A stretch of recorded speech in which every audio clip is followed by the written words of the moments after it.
Bonjour à toutes et à tous, bienvenue dans cet espace d'apprentissage à la LCA. Je m'appelle Laurent Becmont, je suis professeur de pharmacologie clinique à la faculté de médecine de l'université Paris-Saclay. Nous allons voir très rapidement comment interpréter les résultats d'un essai selon qu'il est statistiquement significatif ou non significatif, et ce, dans les études randomisées de supériorité.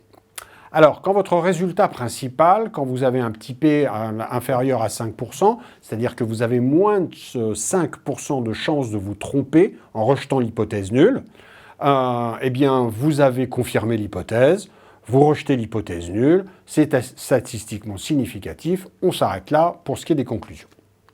En revanche, lorsque le résultat statistique est non significatif, c'est-à-dire que vous avez plus de 5% de chances de vous tromper en rejetant l'hypothèse nulle, on ne sait pas très bien quoi en faire. C'est là où on a besoin de la puissance statistique de l'étude, c'est-à-dire 1 moins bêta, bêta étant le risque de seconde espèce, je vous rappelle.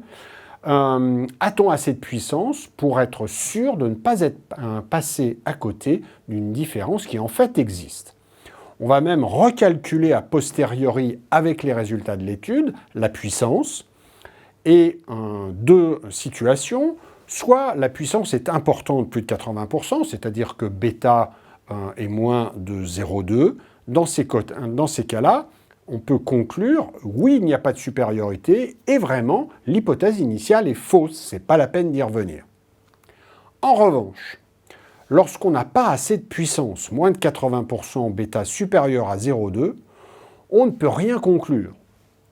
C'est clairement pas supérieur. En revanche, peut-être qu'on est passé à côté réellement d'une différence, mais comme on n'avait pas assez de patients, moins de puissance, on ne peut rien conclure. Et dans ces cas-là, cette étude, vous la mettez à la poubelle directement. Voilà.